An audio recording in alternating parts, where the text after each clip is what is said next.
Hey guys, welcome back to Nature's Cadence Farm. Today we're here on location at Granny's house and we're working on our 2005 Dodge Grand Caravan again.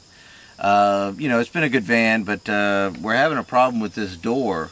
When we hit the button, it doesn't open. And I've replaced the cable before and everything was fine with that. But in fact, I'll put a video link up there. But we hit the button up front, nothing happens either. And what's going on is the door is actually staying locked because the door lock actuator is bad. It's not unlocking the door, so the electric motor won't let it open because it's locked still. So I went online and I found a part from Dorman, and here it is. It was the 746-259, I believe, 746-259, and that comes with a right hand and a left hand arm. So I'm going to take it apart and kind of see which one I need. Evidently this part is universal to both sides, which is convenient. So first thing we're going to do is get this panel off, this lower panel here. So come on around the other side and I'll show how to do that. So we got our panel kind of started here. What I did is I reached down underneath here with my hand, and there's a little gasket, and that made it really easy to get my hand underneath though to get it popped loose. And now I'm just going to work my way around the lower part here.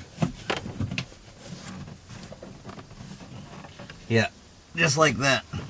I might have to get that outside. So we can keep getting this out of there. We might be able to get it. Let's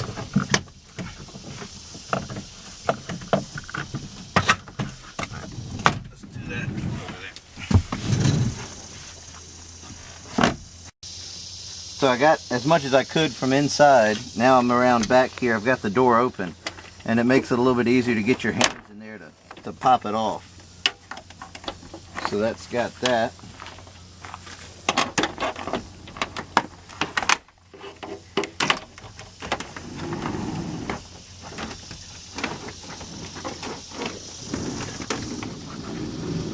Okay. So here's what we were working with. All these little pins push into, and this one popped out with it. These little green pins push into these white sockets that are actually held into the door, supposed to be held into the door. And this green pin down here, it popped out. So these just slide into these little grooves. So I'll get that out of the door and put that back into here and take this out of here and put the white receptacle back into the door. But we'll just set this to the side because we don't need that right now. So next step is we're going to take these three screws out right here so we can get this solenoid, the actuator out. Some people are taking and drilling a hole on the inside of the door. I don't find that necessary because it's three screws here. You can pull the whole assembly out and do everything you need to do and not have to fish your hand back behind everything. So it's a T30, and I have my wonderful Milwaukee tool here with a little extension, maybe 2 inches, and then a T30 bit, and that seemed to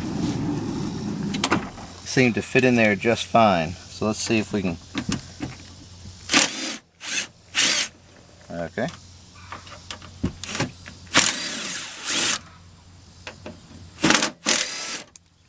Okay.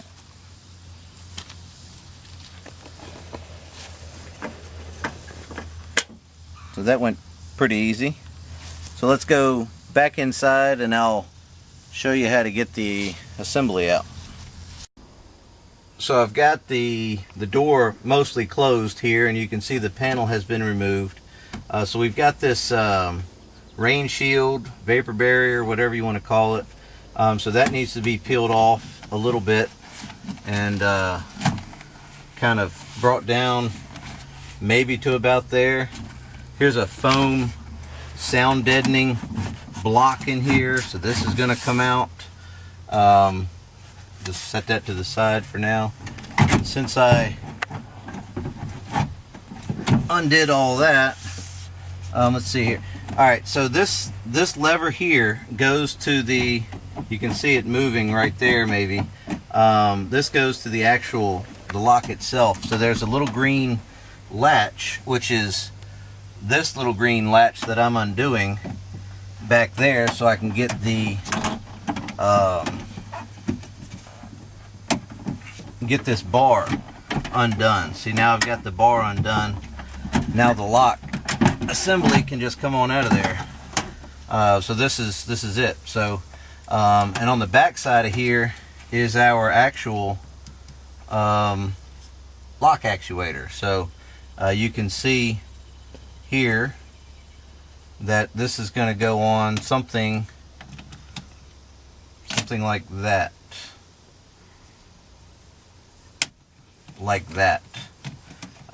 So we're going to get this old one off, which only requires me to remove one screw and then unclip it from its little mounting points and put the new one on. So I've got my handy dandy drill again, and I've got a nice tool set that I actually got for, this is a Milwaukee, but you don't have to have that, but I really like having the variety of screws. So let's see what size it is. Well, it's smaller than that. Smaller than that. Winner. Okay, so this is a T15, so it's a Torx 15 bit. So we're going to put that in here, pull this out,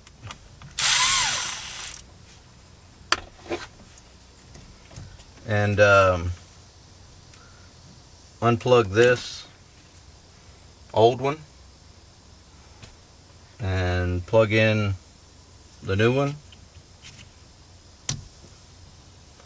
and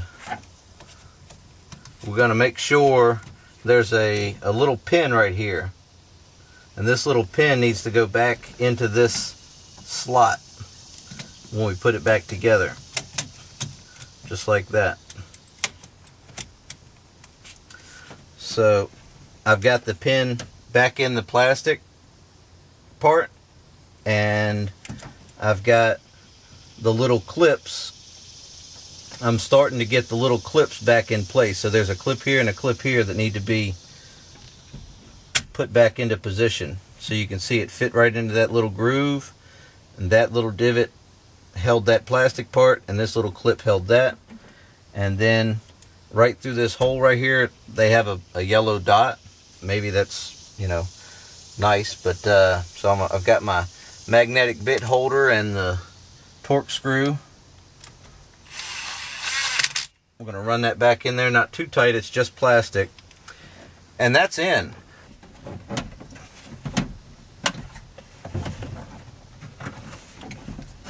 So what I've got here is putting the whole assembly back in, and I started with the top, putting the top in first and kind of pushing it up and getting the bottom in, and then just sliding it back to where it needs to be. So we're going to go back outside and put our screws in that hold the assembly together to the door. Alright, so what we've got here, I can reach my hand easily if I slide the door forward just a little bit and get it away from this fender, the rear fender. So I can easily get my hand in there and hold it up and get the screws started back by hand, and then I'll run them up with the drill. I found it was easier to get the drill in when it was all the way back, because it gave me a little bit more room at an angle. So I got my T30 back in there.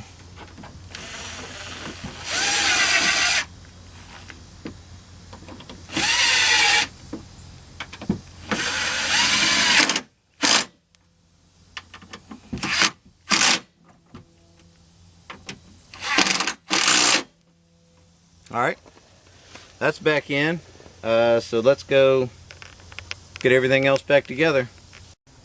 We got everything back together and got the connector plugged in and the bar that goes over to the little hand lock here. Now we're going to test it real quick just to make sure everything's working before I put all the panels and everything back on. So we're going to hit unlock, lock, and unlock. Here we go. So you can see, watch it up here. So lock is down and up is unlocked. So that's working perfectly. So we're going to go ahead and continue with putting everything back together. We got the vapor barrier back on there, and I used some of this extra red duct tape that I had floating around and kind of held it back in place because the adhesive kind of gave out on it. And so we're gonna approach this the same way we took it off. We started at the bottom and we ended at the top, so we're gonna start at the top and end at the bottom. I put don't forget your foam block. I put the foam block back in here that goes around the lock actuator and everything. And so yeah, let's get it on there.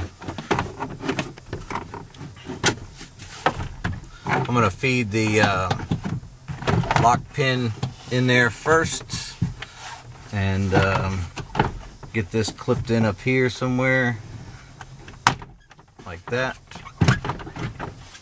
and then go around back.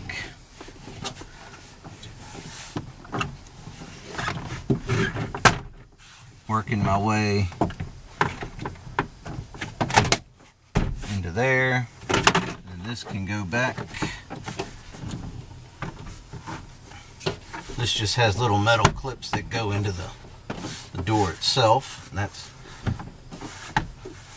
back in. So then we'll work our way down a little bit. Along the bottom, there's a couple of them.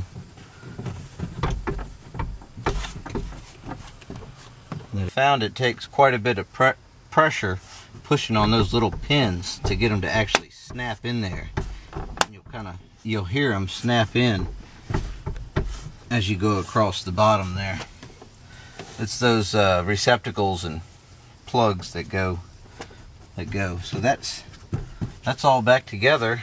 All right, so let's give it a go here. So the door right now is locked, so it doesn't move when it's locked. So we're going to unlock it and lock it, and this is where we couldn't get it to open before. So I've got my key here, and you push it 2 times. There you go. See, the lock opened and the door opened. So it wasn't doing that before, it's doing it now. So we're happy with that. So we can close it back, and then I'll show you it locking. So closes on in there, and then you hit the lock button and it goes down. Well guys, thank you so much for watching. I hope this was helpful, and this is something that we needed to get fixed because it was kind of getting to be a pain not having the door be able to be opened. And then if we did open it, we had to remember to lock this back and wanted to be able to lock the van up and everything. So yeah, so thanks for watching. We'll see you next time.